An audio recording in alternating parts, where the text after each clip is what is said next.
All right, welcome back, everyone.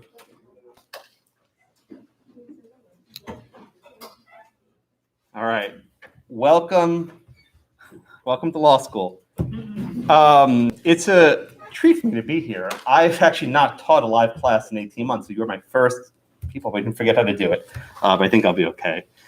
Law school is different than anything you've ever done before.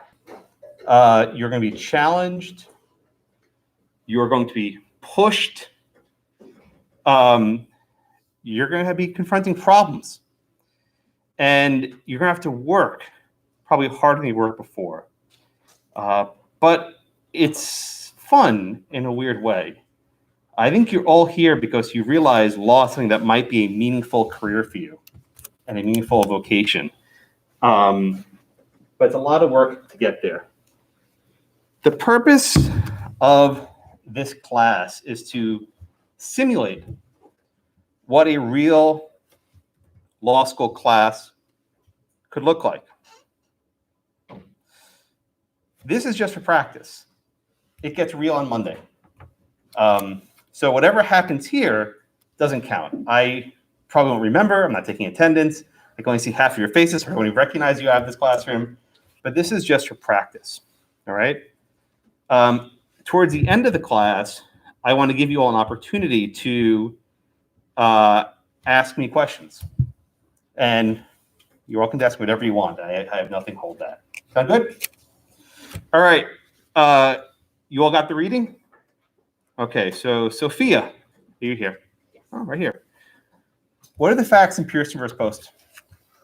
So the facts are that Pearson was hunting the fox. He was pursuing the fox. He injured the fox. During his pursuit of the fox, Post intercepted the fox and actually mortally wounded the fox. And they are trying to decide who claims ownership of the fox, whether or not it is the one who actually killed the fox or whoever was in pursuit of the fox. All right, let's get the name straight here. Who is the hunter? Ooh. Both of them. Okay, so let's stress again. Who was originally pursuing the fox? No, okay. One at a time. So the way law school works is one person talks at a time. Okay, if you want to talk, you raise your hand. Sophia, who was actually pursuing the fox? Post. Okay, because I think you inverted in your notes. Yeah. Okay, and ma'am, what's your name? Margot. Okay, so Post was hunting the fox. What did Pearson do? Pearson came in as Post was in pursuit of the fox and wounded and killed the fox. Okay, so who actually touched the fox first? Who actually captured the fox with his bare hands? Pearson. Okay, then what happened?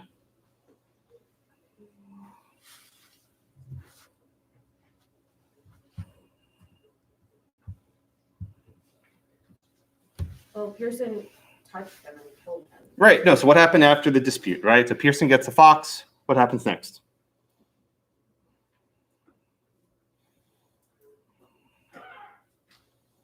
Okay, right here. What's your name?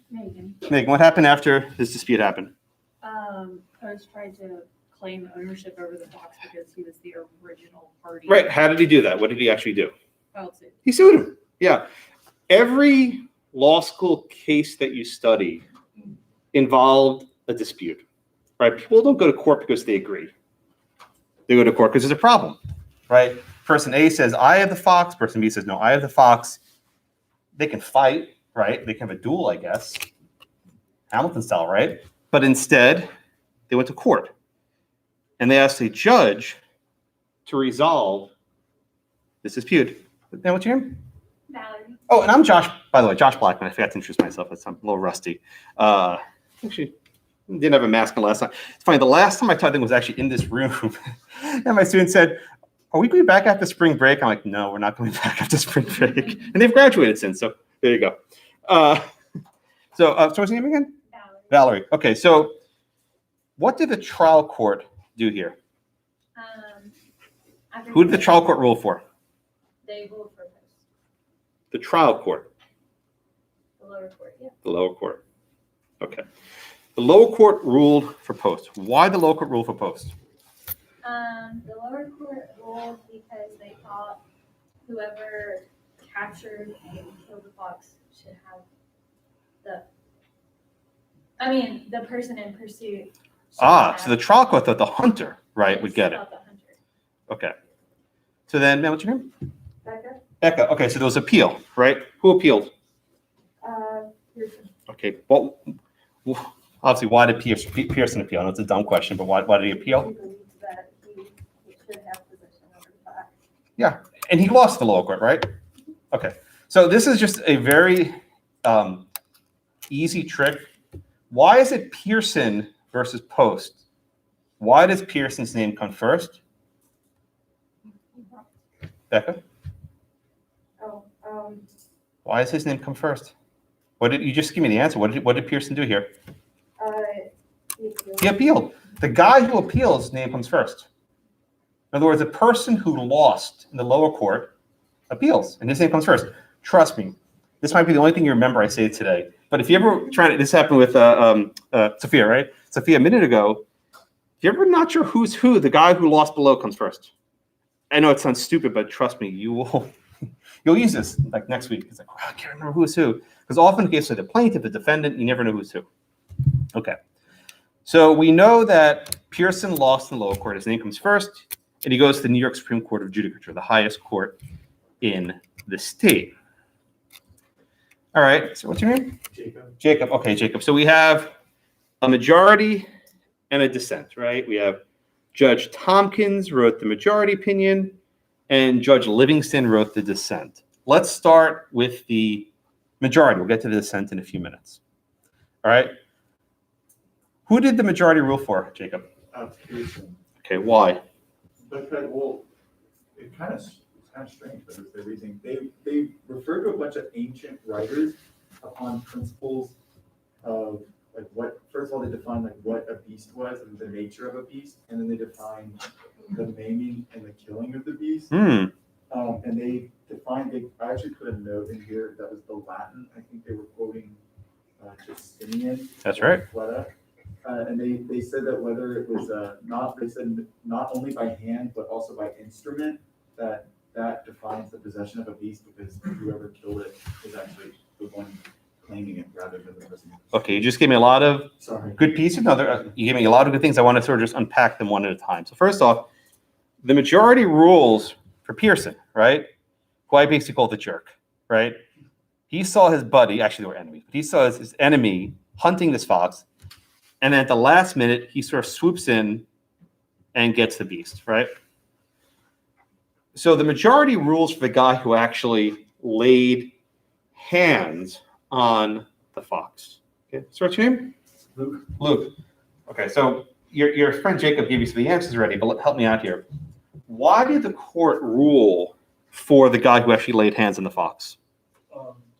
Because mere pursuit of the wild animal is not enough. You have to physically touch it and kill it. And that's the holding of the case, right? What's the holding of the case? You just said it. In order to have possession over an animal, you have to mortally wound it. Mortally wounded. What does mortally wounding mean? Just be very careful. Kill it so that it can't do what? When you kill a fox, what can it not do? No, don't speak after turn. I'm on right here. Luke's turn. Continue to. Yeah, a dead animal can't run away. Right? I know it sounds stupid, but this is important, right? The reason why mortal wounding is significant is the animal is stopped in his tracks. He cannot move. He's deprived of his natural liberty. So that phrase in the opinion, right? When you kill an animal, it's done. It can't run away, right? It's not coming back to life. All right, so the rule in Pearson, right, the majority rule, the holding, if you will, is pursuit is not enough to capture an animal. You have to kill it. Mortally wound it. All right, so what you mean? Nick. So Nick, we just said the holding. I think Luke gave it to me, pretty quickly. how did the court come to this conclusion, right? What was the basis for this holding? It was because the first guy who was actually running after. What's his name? The first guy. He Okay. didn't deprive the animal of its Very good. liberties in any way. Okay, you're giving me correct answers, but my question's a little different. What authority, Nick, right? Yeah. Yeah. What authority, Nick, did the court rely upon to reach that holding, right? They can't just make stuff up. I mean, I guess they can, but judges usually don't just make stuff up. What authority did they rely on to reach that holding? What authority was cited? Go through it. Go through the opinion. What did the majority look to?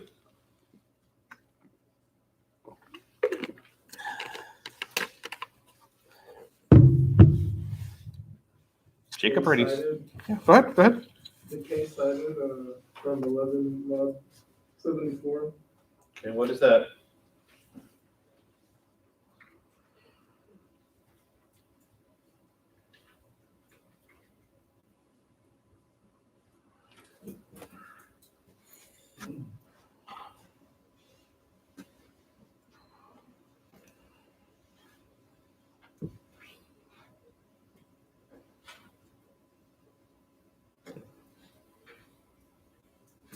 So it was about ducks that were like in somebody's pond, so there was like this possession. Okay, so they cited a case, right? Yeah.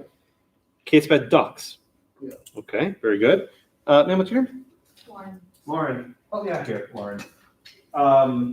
What authorities did the majority base the rule upon? The rule that capture is required, that you can't just chase it.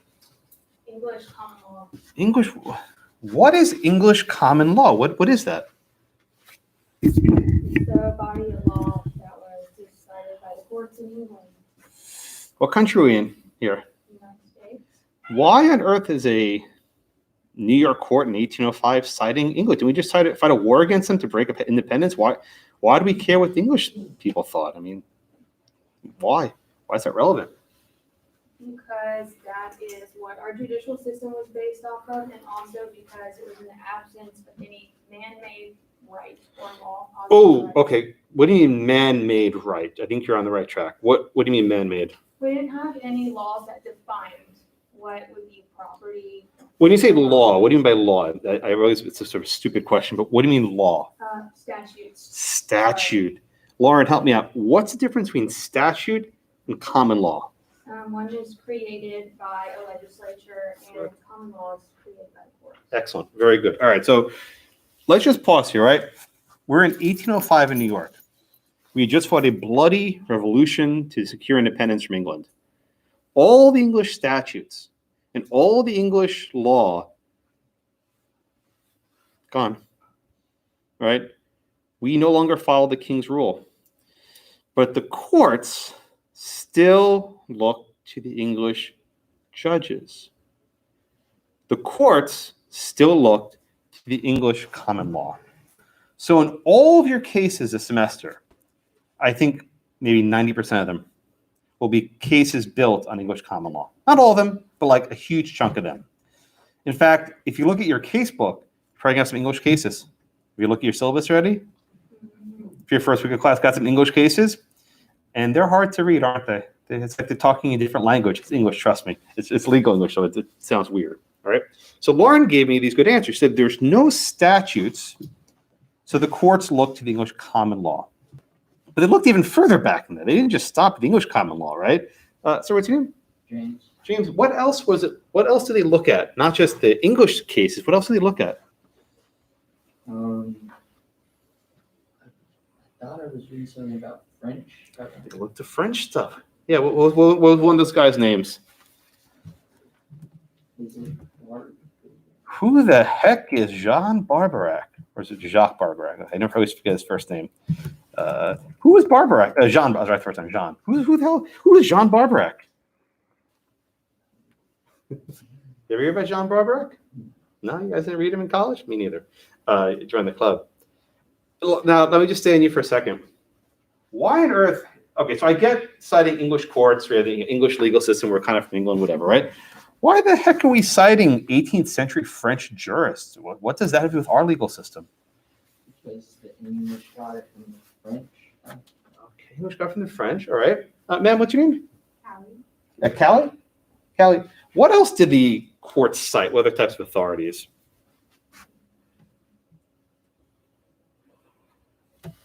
Going even further back than Barbarac.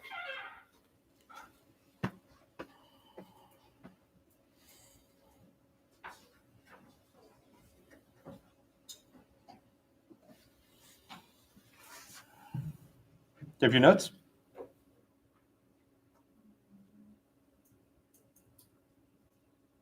Did you outline the case? I'm sorry, did you outline the case? It's not kind of. Now, what's your name? What else were they citing in addition to Barbarac, the French guy? These are important names. Pay very close attention to when courts cite authority, whether it's a case or some scholar or a philosopher.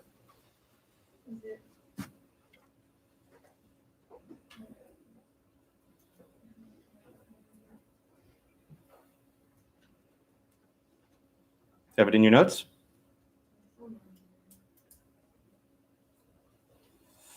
So when you come to class, you don't get this much time. You have to have the answer right away. If not, professor will pounce. All right, ma'am, what's your name? Natalie. What else were they citing? What other authorities were they citing? Pufendorf. My goodness, who on earth is Samuel von Pufendorf? Thank you. Actual corporal possession of the animal means it defines competency. Very good. So Pufendorf was a German jurist. Sounds like Hufflepuff, whatever it is, right? From Harry Potter. Pufendorf was a German philosopher, and he wrote that to seize an animal, you must gain actual possession of the animal, right? But they went even further back. Man, what's your name right there? Chloe. What else was cited here? Grotius.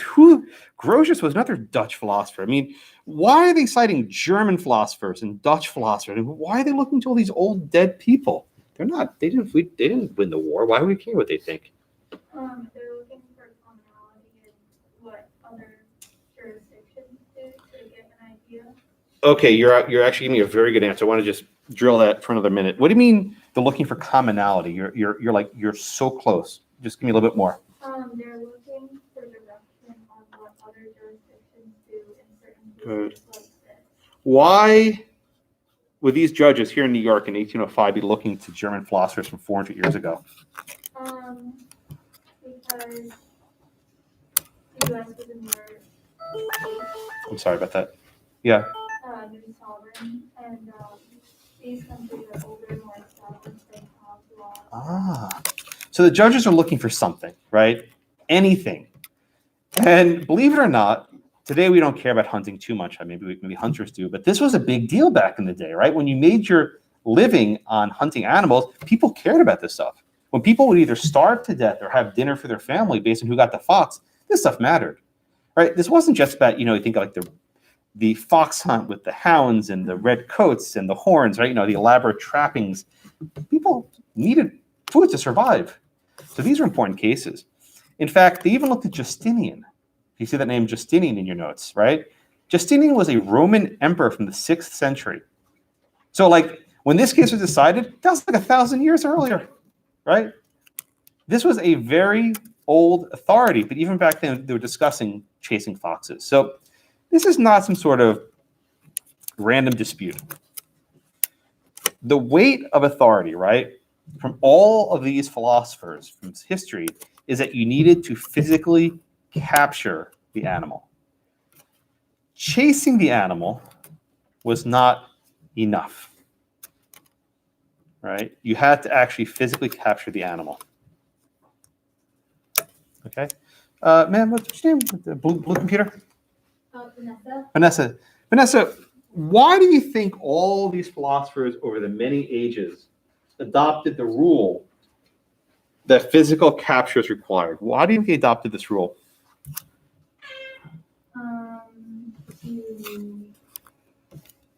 So who could have property rights over?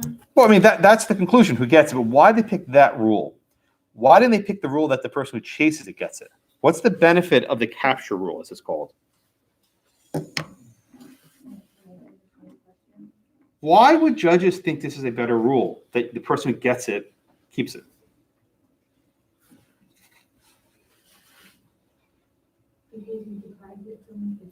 You're telling me all things about the case, but why is this a good policy, right? This is the question law students hate, but it's called a policy question, not the what, right? You told me the what. I want the why. Why is this the rule the court adopted? One more time, put your hands down, Vanessa, for a minute. Why? Why did the judges adopt this rule? Why did Justinian adopt it? Why did Barbarac adopt it? Why did Pufendorf and Grotius adopt it? Why?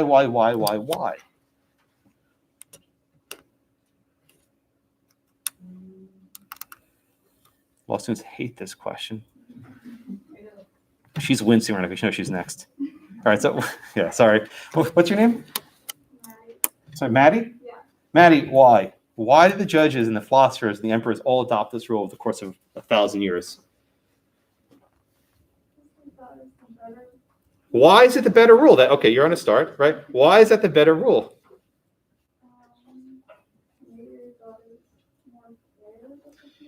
More fair. You are now on the right track. Why is this rule more fair?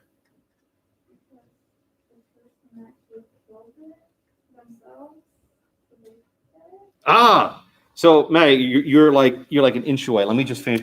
You're actually really close, right? You walk right into the answer. It's very good. So we have a dispute here, right? Pearson comes and says, "I have the fox. It's mine."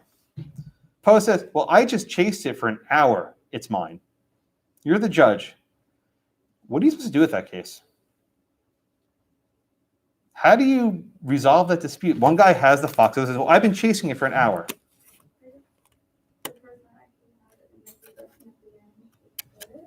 Why might you be skeptical about the hunter's argument? Well, he didn't kill it. He doesn't have the fox, but in terms of evidence, who are you going to believe? Why? Bingo. She got it. See, you were scared. You got it. You nailed it, right? It's a rule that is certain, right? Pearson has the fox in his hands. Like, look, I got it. There's no dispute. He has it. How do we know the hunter's telling the truth?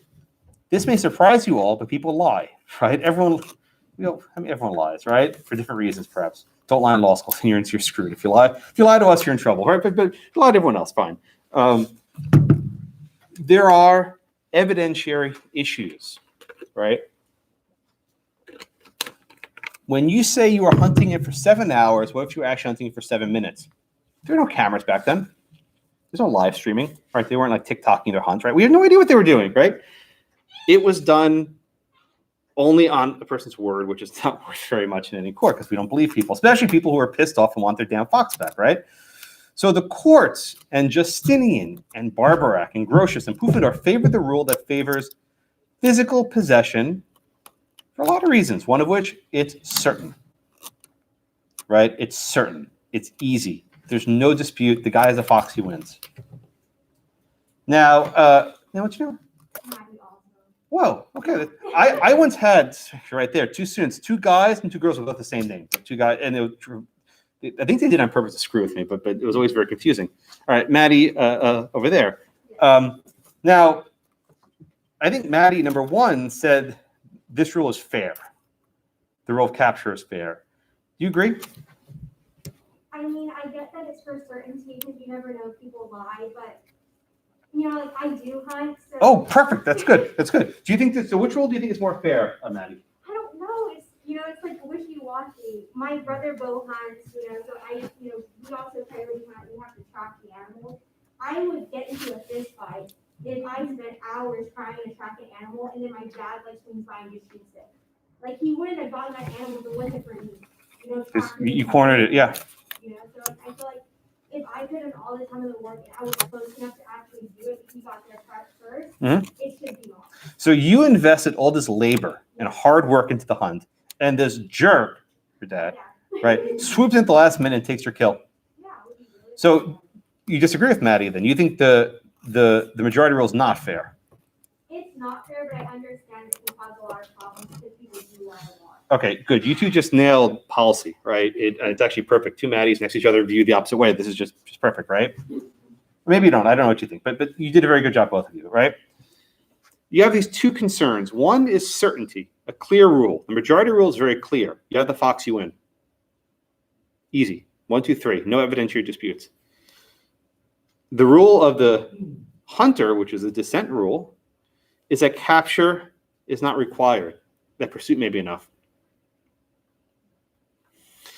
And the benefit of the dissent rule is it's more fair. You reward the hunter who puts the hard work, the hard labor into getting the animal. So we have these two theories, right? The majority has what's called the rule of capture, where if you physically capture the animal, it's yours. Excuse me. Right? Majority's rule of capture. You know, it's funny. I'm not used to projecting my voice. My voice is getting hoarse very quickly. So build up my endurance. Majority's rule of capture, and the dissent is what's called labor theory. Labor theory. The dissent cites another philosopher named John Locke, Locke. And you may have studied Locke's treatises on government in college. He did political science or philosophy. This is a very influential writer in the 18th century. And the labor theory is a little bit different. The labor theory says you reward the person who puts labor into capturing it, even if they do not get it, right? Even if they don't get the damn thing, if they put in sufficient labor, right? If they put in sufficient labor, they win. They prevail. So the majority is the capture theory, and the dissent is the labor theory. These are two judges who reach totally opposite perspectives. Yes, ma'am. Margot, Lauren, what is it? Natalie. I try with names. I actually have name tags for my students. They're very helpful. It's like, you know, Zoom was good for one thing. Everyone's name was right there. I never forgot a student's name. Natalie, go ahead.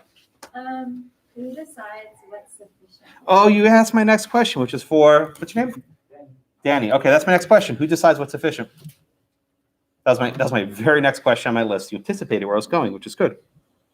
Most of law school, by the way, should be predictable, right? We're not just up here just making stuff up. I have a plan where I want to go, and I like little breadcrumbs along the way leading you there. So if you see where I'm going, that means you're doing the right thing. Yeah, go ahead, Danny. How do you decide how much labor is sufficient? How do you decide or who decides? Either way, I can take either question. If you answer one, person next to it, the other question. The court decides.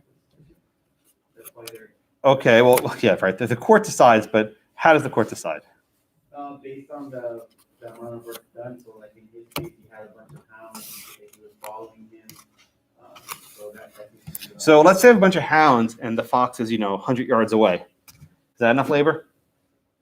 It depends how long the other guy was following. I'm hunting this fox for 5 hours and I can't get within 100 yards of the fox. Is that enough?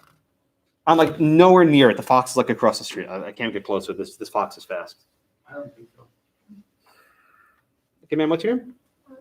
Oh, Alex. Alex, help me out here. How much labor is sufficient? When do you cross the line to when you got it in the view of John Locke in the labor theory? To me, this is like the problem with this sense, is because that the pursuit needs to be within reach or have reasonable prospect of like acquiring the animal. Oh, you just said it. You said it. Say it again. You just gave me the answers looking for. What's the test that dissent gives? You said it. The pursuit needs to be within reach or have reasonable prospect of acquiring the animal. Perfect. That's the test that dissent puts forward. The hunter must be within reach of the fox and have a reasonable prospect of taking the fox. Within reach or have a reasonable prospect. All right, very good, Alex. So what's your name? Bailey? So how far is within reach? Was that actually like this? I mean, how what does it actually mean within reach? If you're chasing a wild animal, I've never hunted. I assume it's something you can do. Maybe Maddie will help us. But Maddie, I'll ask you. In your mind, I'll come back to you, Billy. What it would be within reach? If that's our test, how close do you have to be to the fox? If it's a fox, depending on what he was hunting it with, I'm assuming it's like a bow or something because it's 18 Yeah. It would have to be like from here to there, 'cause I don't think they were that accurate. So how far you could shoot a bow within reasonable distance, right? Yeah, if you can't reach it with the technology that you have, that's not reasonable. If you had a rifle, it'd be a different story. Yeah, as long, if you're a good shot. Yeah. Okay. All right. Thanks. Thanks, Maddie. All right. So Bailey, come back to you. Was Mr. Post, the hunter, within within a reasonable prospect of taking the fox? Within a reasonable what? Prospect of taking the fox. Yes, How do we know that? because you killed it. I'm sorry? Because you killed the fox. Post did not kill the fox. Oh, I think so. No, I said Post. Was Post within a reasonable prospect of killing the fox? No. Then why did dissent rule for him? Because they tried to say that he was, they used a pursuit argument. And I The guess- dissent said Post had a reasonable prospect of taking the fox. How did the dissent know that? Because there's proof that he was. What proof do we have? Do we have like a photograph of how far he was from the fox? Was there a tape measure on the floor? I mean, was there like some sort of test where he threw a spear? I mean, how do we know? We don't know, right? And that's one of the difficulties of labor theory. I mean, you might think it's fair, but when you actually come down to it, it's very, very hard for a judge to make sense of it because it's so variable. Now, so what's your name? Adrian. So the question of who gets to decide, I sort of punted on it when Danny gave a minute before. According to the dissent, should the courts even be involved in this case? Well, I feel like the thought would be that the appellate court should be deciding on this. Not the appellate court. Who should be deciding a dispute between hunters? No. No, that's not what the dissent thinks. Ma'am, what's your name? Morgan. According to the dissent, who should be deciding a dispute between hunters? Who would he submit this case to?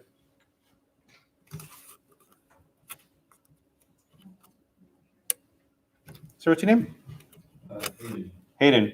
Who should they submit this case to? All right, I'll come back to you. Who? Anyone know? Anyone who I haven't called on yet? Look at that. The back of the room's blanked. All right, yeah. Yeah, I mean, it's just like there's also for here people that are also husband people that Other hunters. know what they're talking about. The dissent would say, why the heck are we doing this? This is a dispute for hunters. Get together, 3 hunters in a room, and ask them, what do you think? So, Maddie, is that what you think should happen here? Yeah, because, they're gonna respond and stuff, but if you don't know how it works and what happened, you can't really rule. Ah. You have other people who are expertise in it and would know what's more fair. So there are customs or traditions for hunters they follow, right? Yeah, generally, there's only certain ways you can track an animal or kill an animal, Okay. So the dissent says this is all ridiculous, right? Why are we even here? Why is this even in the courts? Let's put this a dispute to the huntsmen, to the hunters, get 3 hunters in a room, ask what to do, and let them decide it. But they don't do that. Why? Because these hunters hate each other, right? They hate each other so much they're appealing a case over a fox to the highest court and say, this fox wasn't worth a lot of money, right? This was a fairly inexpensive item. The legal bills are costing far more than the fox will ever cost. So I think this case teaches you another valuable lesson. People who litigate are often irrational, right? They value principle, right? They value other factors that are not dollars and cents. Like, I did it for the principle. You always hear this on TV. I did it for the principle matter, right? It's all been stupid, right? People like just sit down, go hunt another fox, be done with it. But this case goes to the court. So the dissent says, I will adopt this labor theory. I think it's the more fair rule. As we said, the more fair rule. And he would have awarded the fox to the hunter. Okay. Questions on Pearson? Yes, 1, then 2. Hey, what's your name? Colin. Colin. So if they did have it with a group of huntsmen, didn't that like lead to What happened if the huntsmen don't agree? What happens if the huntsmen are friends with Pearson? What happens if the huntsmen really hate Post? So one of the reasons why courts are useful is that, in theory at least, they're neutral. They exist to provide a neutral answer to disputes where parties don't agree. But even today we have arbitration, right? If you ever actually read your cell phone agreement and you have a dispute with the cell phone company, you're on arbitration, you're not going to court, right? And these are usually retired judges or other people who have some credibility who can resolve disputes. It's called, you'll see the acronym ADR, Alternative Dispute Resolution. You may have seen this around. Lots of disputes resolved outside the courts. Courts are expensive, right? I know this is how you guys will pay your bills and your tuition bills, right? But often most disputes can resolve without lawyers. Maybe they should be. I don't know. They maybe have a job, I suppose. But you always need lawyers. Like Shakespeare said, first thing you do is kill the lawyers. He said that, true. All right. Natalie, right? Oh, I didn't hear you. Actually, I heard Valerie. I'm sorry, Natalie. Okay, go ahead. Do you know if they still go by this precedent, or have we kind of moved on? As a Oh, society such a where- good question. Excellent question. Believe it or not, the rule of capture is still the law today. I'll give you an example. In Texas, oil and gas. If you're the first person to drill an oil well, guess what? It's yours. Rule of capture. It's the same principle. One thing about judges is that they're kind of lazy, right? So rather than making something new, they go look what was in the past, right? So they say, well, a fox runs around. It's like oil. Oil runs around underground, so a fox is oil, right? And the same rule that applies to fox applies to oil. I'm not joking. This is serious. It's like a class in oil and gas later in law school. The rule of capture. So I swear, when you come back as 3, I was like, Josh, you were right. It's the same rule. Courts still follow rule of capture. 1,000 years later. Judges don't make new stuff. Yes, man, go ahead. How does this apply in other situations, with the aspect of pets? Okay, so Or there was one fact I didn't mention, but would you call a fox a domesticated animal or a wild animal? What's the difference between domesticated and wild? You probably never had to define it, but in your own words. It doesn't belong to anyone, right? It can run from my land to your land, everywhere in between. The rules for capturing domesticated animals are different than the rules for capturing wild animals. In fact, there's a Latin phrase for wild animals. Anyone know what it is? Yeah. Feri naturae. My Latin's dreadful, but it means wild animal. This rule of capture only governs wild animals. So foxes, deer, wolves, coyotes, right? Wild animals, they go from place to place. A pet, like a dog or a cat, is not wild. They'll die if they run away, right? Maybe some dogs will survive. I don't know. But they belong to a person. So a dog is treated the same way you would treat a car or a ring or a bag. It's a possession. And so if you take someone's dog, it's like stealing their ar. So it's a crime. then would that be the same for farm animals that can't be considered domesticated? Which animal are you thinking of? I mean, like cows. Well, cows are domestic. They can't live on their own. Oh, I read a thing about them not being able to be domesticated. Well, I mean, when I say domestic, I mean they're not like household animals, but a cow could not survive on its own. It needs to be milked and other things. Yeah, but generally, a wolf could live on its own in the wild. A little dachshund could not. No, I have a dachshund, so it's partial, but she would be on her own very, very shortly. Yeah, go ahead. So you have already established that courts still use the rule of capture, but if a new dispute arose, would the dissenting opinion be precedent to rule differently? Could you use that as a... You will see many cases that invoke labor theory. It doesn't disappear, right? Even judges who say they're doing capture still consider labor theory. So I'll give you another example. You'll read this this is a property case. I teach property. You won't have me this year. You might have me in your 2L year. I don't know, but you won't have me this year. So you guys are all clean. Oh, actually, no. I'm sorry. I am teaching property 1 in the spring, so you might have me this year. I'm teaching 2 sections of property 1 this spring, so you probably will have me. So we'll do a case involving whale hunting. Whale hunting is very dangerous. You read Moby Dick in high school. Those whales with their tails can just fling you out of the water and kill you in like 2 seconds, right? So how do you kill a whale? You have to shoot what's called a bomb lance. It's basically a harpoon with a rocket on it. It's like an RPG with a spear, right? You're shooting a rocket-propelled spear into the whale. And then what happens when you hit the whale? Well, you can't, tow a whale back to shore. This is crazy. You would actually let the whale sink to the bottom of the ocean, die, then it washes ashore later. And you have to depend on someone who sees the whale washing ashore, giving it back to you. How do they do that? Because your spear is still inside the animal. And your spear has a special marking, like a star tip, that makes a mark on the animal. So the fox hunt is an easy case.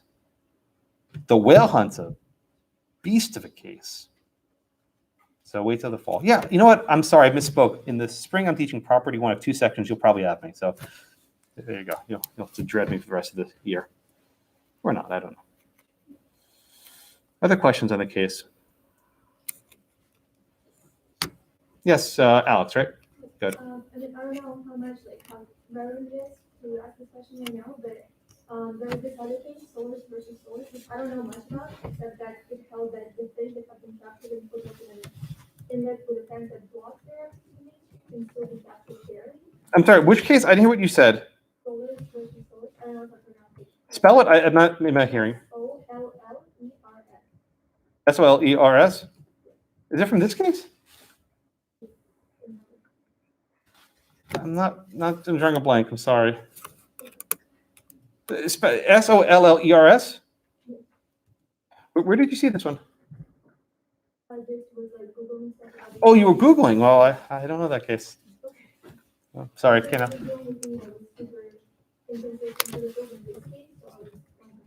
No, I don't know that case. I'm sorry. Solar versus solars. I Googled it myself. About fish? That's what you're thinking of? It's about capturing fish in a stream? I will look at it later. What else? Yes, sir. What's your name? John, sir. John, go ahead.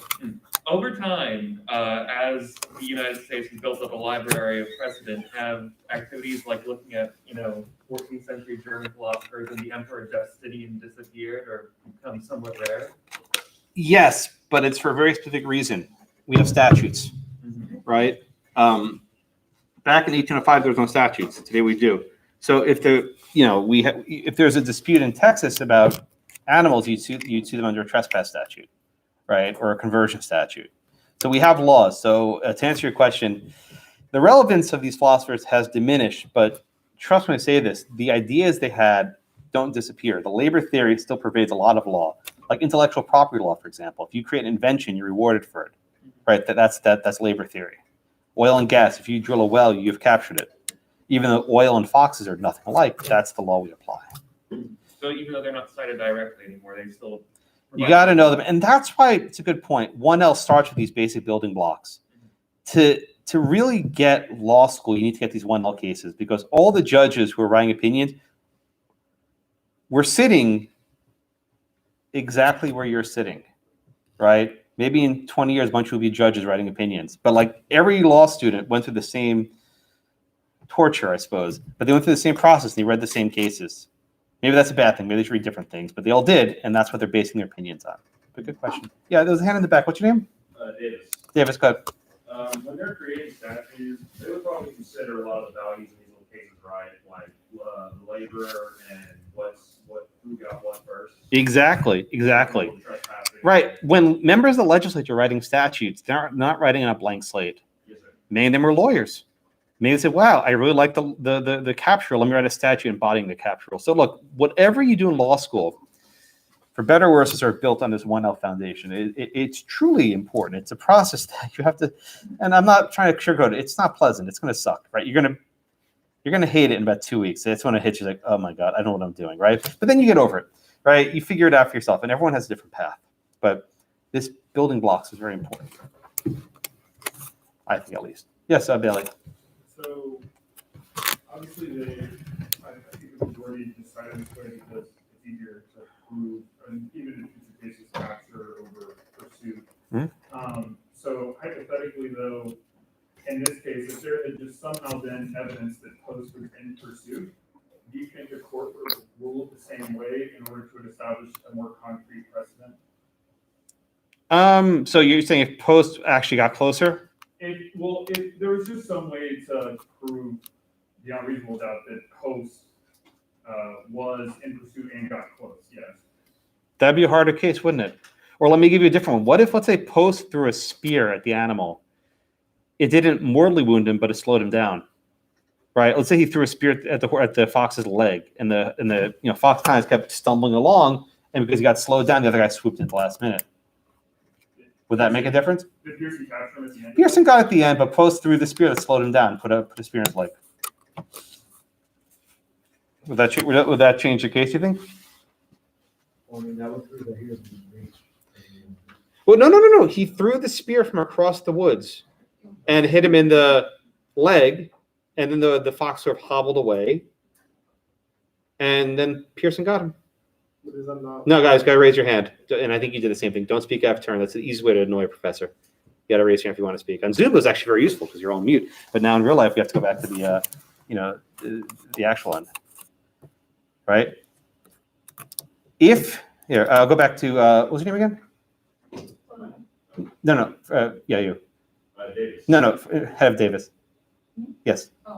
Morgan, right? So Morgan, let me ask that same question, right? Throw a spear, wound its leg, but don't kill it. Slow it down. The other guy gets it. Does that change the case? Under the majority rule, does that matter?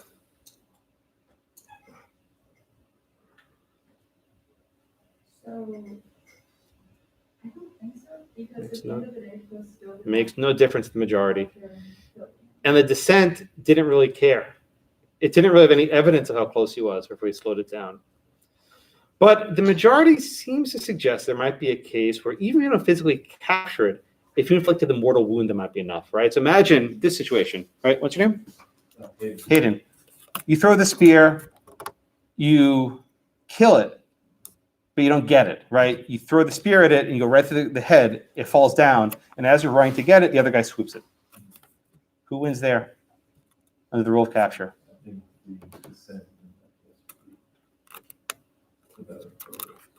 Well, but I'm not sure if you answered my question. Who wins under the rule of capture? You throw a spear right through the fox's head, but you don't get it.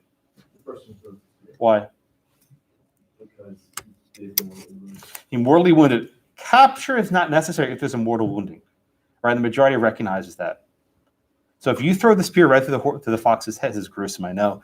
But you throw someone's an animal rights sticker on the wasp. I'm sorry, right? Right. If you throw a spear through someone's head, right, and you kill, this is a gruesome case, it's yours, even if you don't get to it first.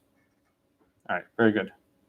Maybe one or two more questions, and I want to just open up for general questions about law school. Yes, no, it was A. Sophia, your last name was A. Yes, Yeah. that was it. That's what I called you first. Very good. I know towards the end of the dissent, they start talking about specifically like the hounds that he was hunting with, as if that was like a difference. They said like, oh, if he was just chasing them with beagles, that would be completely Yeah, a little different. Snoopy running after him, right? So I think what they're trying to argue for here is that because of the specific dogs he had with him, they can kind of assume that he could have at some point gotten to a specific, like he could have been within reach. But I was wondering, like, does that count as proof? Because I feel like you could also argue that what if he just has some like really bad dogs? So I think the dissent was being a little bit facetious. He was joking. He's like, well, they had big dogs, little dogs. It was kind of sarcastic. Did you get that vibe? He was being sarcastic. Everyone got that vibe? So I think what he was trying to say is, look, this was not some guy, trying to hunt the fox for dinner. He was on a elaborate, regal fox hunt with the big hounds and the trappings and everything else. I think that's what he was getting at. Good question. But could you like, in his argument, could you like make space for that? Like, could you potentially use that? Yeah, I mean, look, if your purpose, I'm going to answer your question a different way. What's your purpose? Is your purpose to reward this sort of aristocratic ritual? Or is your purpose to reward killing as many foxes as possible? Right, to Justinian, there were no fox hunters. Foxes were animals that killed your chickens, right? They were actually predators for your livestock. For Justinian, the rule was kill as many foxes as possible because they are damaging to our livestock. But in the English tradition, this is not about killing foxes. It's about the hunt itself. You are rewarding the pursuit. This aristocratic regal thing. So there are different even philosophies of what are we trying to do? Are we trying to kill as many foxes as possible or encourage this sport, this hunting sport? And depending which policy you favor, you come at very different results. Last question, we'll move on. Actually, no, you asked a question. You had a hand up. What's your name? Avani. Was it? Avani. Avani, yeah, good. Mine is kind of similar to Sophia's question in the sense where I can't find exactly where it is now, but Livingston was saying something about how if there were traps or he had set a wire for the fox to go into, how would that factor into? Because then he does have a reasonable chance if he's just chasing the fox to get into the trap. Say it one more time. I think I lost you in the middle. Please. So, Justice Livingston is like he was talking about In his what? Dissent. dissent, sorry, was talking about a wire or a trap. Good So if Post did have like a wire trap set up and he was just chasing the fox into it, then wouldn't there be that? Well, reasonable let me ask you chance that question. Under the majority's theory, if I set a trap and the fox jumps into my trap, before I get to the trap, pick it up, then it comes along, who wins? What does a trap do to the animal? Well, Doesn't wound it, but what does it do to the animal? Prevents it from escaping. What do we call, what's that phrase we use? Deprives it of its Liberty. liberty, close enough. Yeah, there you go. Got it, good. Yeah, it deprives the animal of its natural liberty. Very good. So I think the trap would make sufficient under the majority dissent to win. All right. Let's stop with the case for a minute. Questions in general about law school. And I know there's probably a lot in your minds. You're probably running a mile a minute. It's going to get ugly in a bit. But if you're all happy now, you're sure. I assume you're smiling, but maybe you're scowling at me. Maybe you're I can't tell. I would never know. What questions are in your mind? And don't pack up. We're not. I mean, it's when you pack up for a class, some professors get annoyed. Class is not over yet. There might be something I say that's actually useful to write down. All right. What questions do you have? Don't be shy. Yes, go ahead. Okay, so- Valerie. Yes. Yeah, got it. If you have like, say you have multiple cases for this one class, do they typically go like case by case or do they go like, there's this general idea and we're gonna Depends. tackle this? Depends on the professor. But it's a really good question. You have what, 4 or 5 professors? I never remember. Each 5, yeah, that's what I figured. Yeah, because they have that one little class. You're gonna have 5 professors and 5 completely different ways of preparing for each class. I wish I could tell you that we all do the same thing, but my friends, we do not. We don't. Some professors will assign 3 cases and do case number 1, case number 2, case number 3. Some professors might do case number 3, case number 1, then case number 2. So you have to flip through your notes, right? Jump around. Other professors may do none of the above. Maybe they'll assign 5 cases and talk about 2 of them and say the rest of them you're on your own for. They may just say, we'll talk about a big theme today, and maybe they'll mention the cases here and there. You'll learn very quickly, probably the first week of class, what a professor's style is. Probably the first day, in fact. I mean, we're about 72 hours away. You'll realize it very quickly because one of you will be called upon. You the same way I just went, as actually by chance you were there. It's actually worked well because I go up and down the roads, right? Some professors will have a list and they go alphabetically. Some professors have a random number generator and they pick numbers. Other professors have a roster. You're on call on certain days and you're not on call other days. Some professors do it old school and they'll just call on one person for the entire class. Or a modified version, they'll stay with one person until they get an answer wrong. Or modified version, they'll stay on a person until they get an answer right, which is what I did for a couple of you. I gave you a little taste of that. Or just, I know you don't know the answer, but I just stay with you. It's designed to, how do I describe it? To prepare you for what you may one day experience as an attorney. However harsh or mean or cruel you think it is, wait till it's actually a judge asking these questions where your client's fortune's on the line. You build up stamina, you build up endurance, you build up strength by sort of suffering through 1L, but it's not pleasant.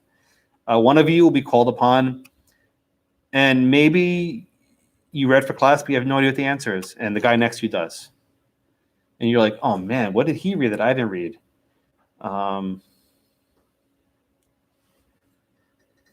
It's prep, right? Don't use study guides, don't use supplements. They're going to lead you astray. At least the first semester. Maybe a second semester you can experiment, but first semester, don't use them to crutches. If your friend has an outline from last year, don't use it. It's gonna hurt you.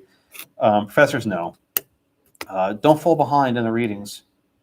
You won't catch up. Just look at your syllabus. How many pages you have per week? If you skip a week, you don't have double the next week. And then triple. You're not going to catch up. And if you go to class unprepared, professor will catch you. I know you think, oh, I can sort of skate by. I mean, look, I didn't mean to pick on you, but I saw you didn't have a computer. You didn't have notes. You just had the case. Maybe you had something else, but I can tell. Documents are not highlighted. I can see. Not my glasses now, but I can see if something's highlighted. I can see notes in the margin. We can see. You know, it becomes very quickly apparent how carefully people prepared. And you know the trick is if I ask you a question, you don't know it, and the person next to you knows it, you have the same reading, right? So it's your own level of prep.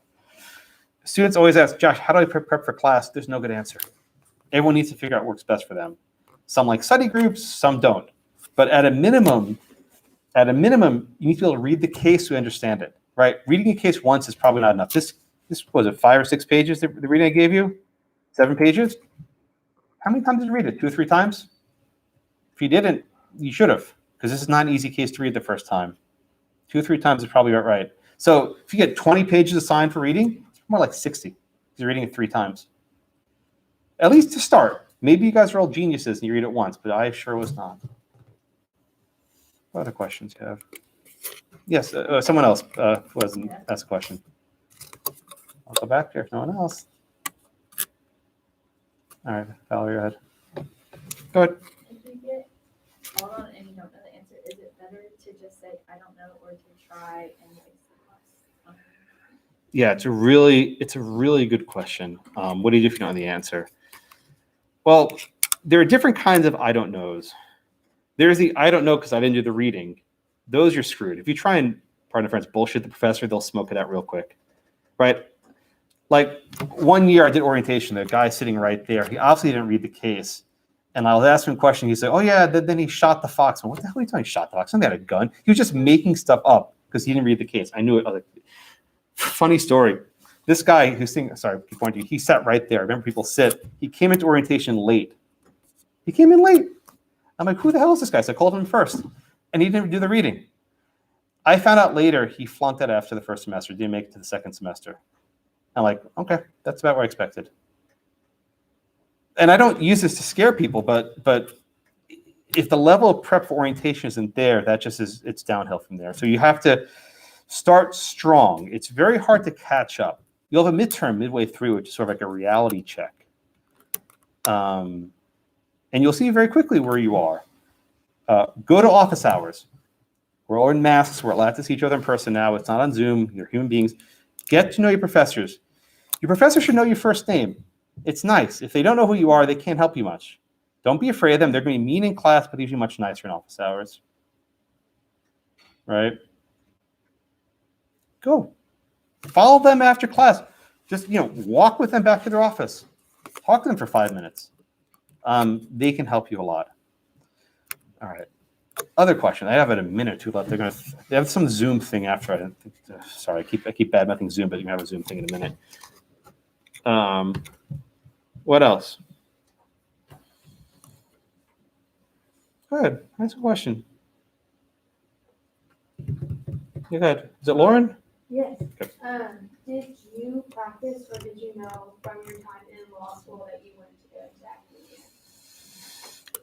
So after I graduated law school, I clerked for a judge. And while I was clerking with him, I was able to teach a class with him, and I absolutely loved it. And that's what I decided I wanted to do. This is actually my 9th anniversary of teaching. I started teaching August 13th, 2012. And the reason I remember that, it's my birthday today. So you've all given me a wonderful present. Trust me, this is there's nothing else I'd rather be doing than this.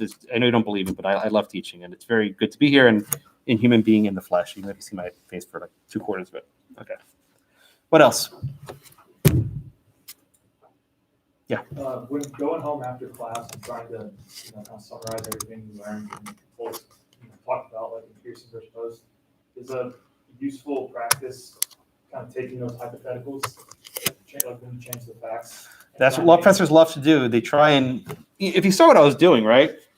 I took the facts of the case and I twisted them and I changed them. I took out one piece. Okay, so he didn't shoot it, but he put an arrow through its leg. Or he put an arrow through his head. Or he put a trap, right? That is what common law reasoning is like. You have a precedent, you have a case, but then you have a new dispute that arises later. How does this past precedent govern some future case that's slightly different? Who said comparable? Was that Maddie? You said looking for comparable authority. Is that what you said? I think you did. Yeah. Yeah, no, you did. It was a good answer. What authorities are comparable, are similar to the dispute here?